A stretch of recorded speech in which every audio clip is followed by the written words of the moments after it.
வணக்கம். நான் உங்கள் அன்பான சயின்டிபிக் வேதிக் அஸ்ட்ராலஜர் அஸ்ட்ரோரஞ்சி பேசுகிறேன். நல்லது நினைப்போம், நல்லதே நடக்கும். தொடர்ந்து நம்மளுடைய சேனல்ல வரக்கூடிய வீடியோஸ்லாம் பார்த்துட்டு இருப்பீங்க நம்புறேன். சயின்டிபிக் வேதிக் அஸ்ட்ராலஜி முறையில எந்த விதத்திலும் மிகைப்படுத்தாமல் உள்ளது உள்ளவாறு பார்த்து கொண்டிருக்கிறோம். பரிகாரங்கள் அது மாதிரி மூட நம்பிக்கையில போகாமல் எப்படி இந்த அறிவியல் சார்ந்த ஜோதிடக்கலை, அதாவது நீங்க போன ஜென்மத்தில் செய்த பாவ புண்ணியங்கள் இந்த ஜென்மத்தில் உங்களுடைய ஒளி தத்துவம், உங்க ஜாதகத்தில் இருக்கக்கூடிய கிரகத்தின் ஒளி தத்துவம் பிரகாரம் நல்ல கர்மா தீய கர்மாக எப்படி சாதகமான சம்பவங்களாகவும் சாதகமற்ற சம்பவங்களாகவும் உங்களோட வாழ்க்கையில் உருவெடுக்க போகிறது, சம்பவங்கள் உருவெடுக்க போகிறது. உங்களுடைய வாழ்க்கையின் மாற்றங்கள் எப்படி இருக்க போகிறது, எது மாதிரி டைரக்ஷன்ல போவீங்க, எந்த நேரத்தில் எது நடக்கும், எப்படி முடிவெடுப்பது நல்லதுங்கிறதெல்லாம் நம்ம துல்லியமாக பார்த்து கொண்டிருக்கிறோம். அந்த அடிப்படையில் பார்த்தீங்கன்னா 2025 தமிழ் புத்தாண்டு ஏப்ரல் 14 வரக்கூடிய தமிழ் புத்தாண்டு ஒரு வருட காலம் மீனராசிக்காரர்களுக்கு எத்தகைய ஒரு ஆண்டாக இருக்க போகுதுன்னு பார்க்குறோம். அதுக்கு முன்னாடி ஃபர்ஸ்ட் டைம் வரவங்க சேனலுக்கு சப்ஸ்கிரைப் பட்டன் கிளிக் பண்ணுங்க. தொடர்ந்து நம்மளோட வீடியோஸ்ல உங்களை அடையும், அது மூலமாக நீங்கள் பயன் பெறலாம்.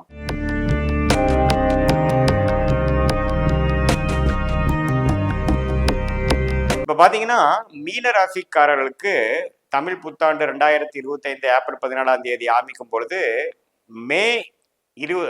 மார்ச் 29 பார்த்தீங்கன்னா சனி பயிற்சி ஆகி ராசிக்குள்ளேயே சனி ஜென்மசனி 2 வாரங்கள் கழித்து தான் தமிழ் புத்தாண்டு பெறுகிறது. ஸோ தமிழ் புத்தாண்டு ஓரளவுக்கு ஒரு வித்தியாசமான ஒரு அனுபவமாகவும் கொஞ்சம் எல்லா வயதினருக்கும் பார்த்தீங்கன்னா ஒரு புதிய அனுபவத்தை கொடுக்கக்கூடிய ஒரு ஆண்டா தான் இருக்குது. ஏன்னா ஜென்மசனிங்கிறது பார்த்தீங்கன்னா உங்களுடைய ராசிக்குள்ளேயே மனோகாரகன் என்று சொல்லப்படுகிற சந்திரன் இருக்கக்கூடிய வீட்டுக்குள் இருள் கிரகம் என்று சொல்லப்படுகிற சனி பகவான் வரும்பொழுது சில மாற்றத்தை உங்கள் வாழ்க்கையில கொடுக்க போறார். சில மாற்றங்கள் உங்களுக்கு ஏத்துக்க முடியாத மாதிரி இருக்கும், சில அட்ஜஸ்ட் அவருக்கு சில சிரமப்படும், நிறைய சேலஞ்சஸ் கொடுப்பார். மனம் இருக்கப்படும், மனம் கொஞ்சம் கிளாரிட்டியிலிருந்து மிஸ் ஆகும், சஞ்சலப்படும், அதிகமான பேர்டன்ஸ், அதிகமான வேலை பளு, அதிகமான அலைச்சல்கள் வயசு வித்தியாசம் பார்க்காமல் கொடுக்கும். இப்போ பார்த்தீங்கன்னா மாணவர்களுக்கு பார்த்தீங்கன்னா அதிகமாக படிக்கக்கூடிய அமைப்பு, படித்தாலும் மெமரி பவர் குறையிற மாதிரியும் கொஞ்சம் ஸ்ட்ரெஸ் ஆகிக்கிற மாதிரியும் அமைப்புகள் கொடுக்கும். அதே சமயத்தில் இதே ஒரு ஒரு நடுத்தர வயதினராக இருந்தீங்கன்னா அந்த டைமில் பார்த்தீங்கன்னா வேலை தொழிலில் ஒரு மாதிரியான ஒரு விஷயங்கள், நம்ம எதிர்பார்க்காத சில விஷயங்கள் நடந்து அதை சமாளிப்பதற்காக கொஞ்சம் கஷ்டப்படுவோம். வாயில் போட்டு மெல்ல முடியாத அளவுக்கு வாயில் போட்டுட்டு கஷ்டப்படக்கூடிய அமைப்புகள் சில பேருக்கு கொடுக்கும். சீனியர் சிட்டிசனுக்கு பார்த்தீங்கன்னா திடீர்னு சில ஹெல்த் இஷ்யூஸு, திடீர்னு நம்ம எதிர்பார்க்காத மாதிரி சில விஷயங்கள் அதில் ட்ரீட்மெண்ட் போய் கொஞ்சம் ஸ்லோவாக நம்ம அதில் ரெக்கவர் ஆகக்கூடிய அமைப்புகள்ங்கிற மாதிரி பல மாற்றங்கள், எதிர்பார்க்காத சில மாற்றங்களும் வம்பு வழக்குகளும் சில விஷயங்கள் கொடுக்கக்கூடிய ஒரு ஒரு அமைப்பு தான் ஜென்மசனி. அதில் பார்த்தீங்கன்னா முதல் ஒரு வருடம் 25 புரட்டாதி நட்சத்திரத்தில் இருக்கக்கூடிய கடைசி பாதமும் உத்திரட்டாதி நட்சத்திரம் ஒரு 2-3 பாதமும் பார்த்தீங்கன்னா கொஞ்சம் பாதிக்கப்படும். அடுத்த 26, 27 பார்த்தீங்கன்னா ரேவதி நட்சத்திரம், உத்திரட்டாதி நட்சத்திரத்தோட கடைசி 2 பாதங்கள் கொஞ்சம் பாதிப்பு வரும். ஸோ இந்த ஆண்டு பார்த்தீங்கன்னா புரட்டாதி நட்சத்திரத்தில் கடைசி பாதத்தில் பிறந்தவங்களும் உத்திரட்டாதி நட்சத்திரம் முதல் 2 பாதத்தில் பிறந்தவங்களாம் கொஞ்சம் கேர்ஃபுல்லாக இருக்கணும். புதிய முயற்சிகள் எடுக்கும் பொழுது யோசிச்சு முடிவு எடுக்கணும், டக்குன்னு எடுக்கக்கூடாது. ஒரு வருடம் அனுபவம் பெற்றதுக்கு அப்புறம் பண்ணலாம்னு நினைக்கணும். இருக்கிறத விட்டுட்டு பறக்கிறத பிடிப்பங்கிற மாதிரி போகக்கூடாது. ஏன்னா பறக்கிறது பிடிக்கிறது அவ்வளோ நல்லதாக இருக்காம போறதுக்கு வாய்ப்புகள் அதிகம். ஏன்னா ஜென்மசனியில் பார்த்தீங்கன்னா எல்லாமே உங்களுக்கு பாசிட்டிவா நடந்துரும்னு சொல்ல முடியாது. உங்களை டெஸ்ட் பண்ணக்கூடிய சனி பகவான் உங்களுக்கு ட்ரீட்மெண்ட் கொடுக்கக்கூடிய, உங்களை பக்குவப்படுத்தக்கூடிய, உன்னுமே உங்களை தன்மைப்படுத்தக்கூடிய ஒரு அமைப்பு தான் ஜென்மசனி.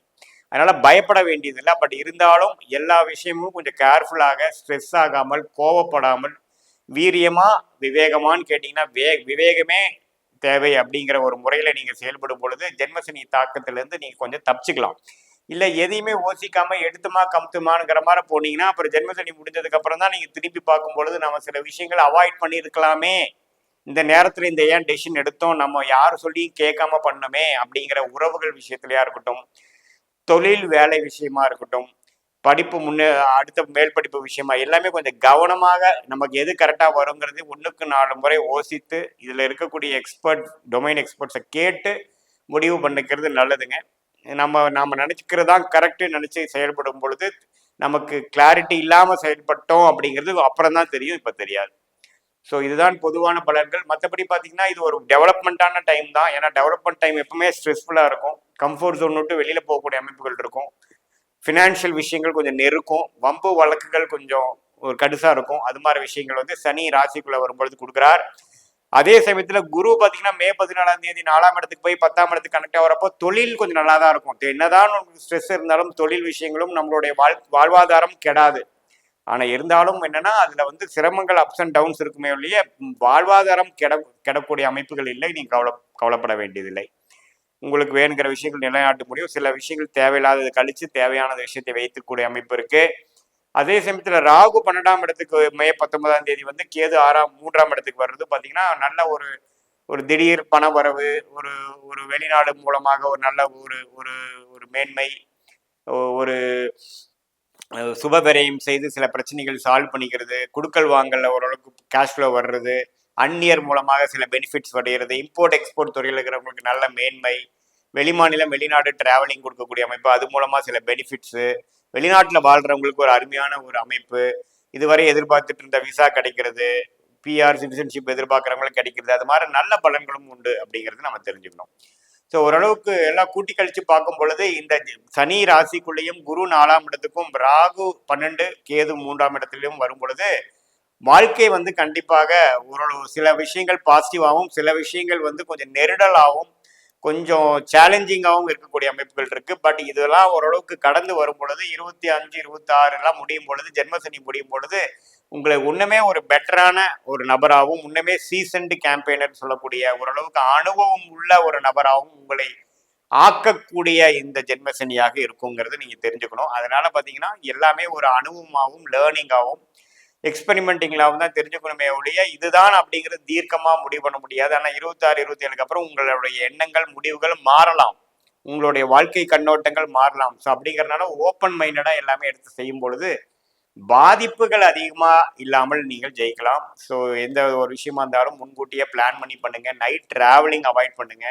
காலையில கொஞ்சம் நேரமா எந்திரிச்சு குளித்து கொண்டு சில பிசிக்கல் உடல் பயிற்சிகள்லாம் செய்து கொண்டு நம்ம கொஞ்சம் கிளாரிட்டியா உடம்பையும் மனசையும் சுத்தமா வச்சுக்கும் பொழுது இந்த ஜென்மசனியில வரக்கூடிய கிளாரிட்டி இல்லாத சிந்தனைகள், ஆங்ஷைட்டி, அதாவது திடீர்னு ஒரு ஒரு மாதிரியான பயம், எப்படி சமாளிக்க போறங்கிற ஒரு விஷயங்கள், ஆங்ஷியஸ் மூமெண்ட்ஸ், ஸ்ட்ரெஸ் ஆகிறது, டென்ஷன் ஆகிறது, இதெல்லாம் கொஞ்சம் கண்ட்ரோல்ல இருக்கும். எப்போ ஒரு மாதிரி ஸ்ட்ரெஸ் ஆகிறோமோ அதில் கொஞ்சம் டைம் எடுத்து கொஞ்சம் ரிலாக்ஸ் பண்ணிக்கிறது, மூச்சு பயிற்சி பண்ணிக்கிறது, உங்கள் மூச்சை நீங்களே கவனிக்கிறது, கொஞ்சம் மெடிடேஷன் பண்ணுறதுங்கிற மாதிரி மனசை சாந்தப்படுத்திக்கிட்டோம்னா தவறான முடிவுகளும் தவறான சில விஷயங்கள் நம்ம போகாமல் ஓரளவுக்கு இருக்கக்கூடிய ஓரளவுக்கு நல்ல வழியிலேயே இருக்கக்கூடிய அமைப்பு கொடுக்கும். மாணவர்கள்லாம் கொஞ்சம் எந்த சேர்க்கையில் பழகுறாங்க, என்ன இது மாதிரி ஒரு அமைப்பில் இருக்கு நீங்கள் பார்த்துக்கணும். ஏன்னா இப்போ பழகக்கூடிய வரவங்களாம் பார்த்தீங்கன்னா நல்ல நபராக இருப்பாருன்னு சொல்ல முடியாது.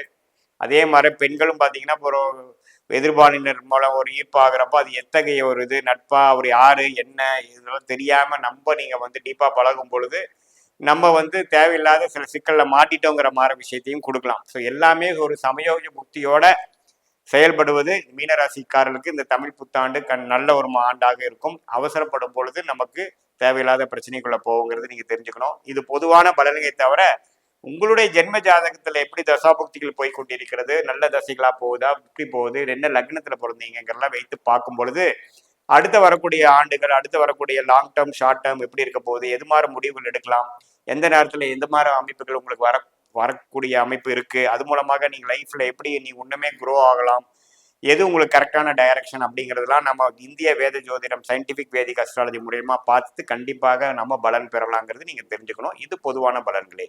மீண்டும் மற்றொரு காணொலியில் சந்திப்போம். நன்றி, வணக்கம்.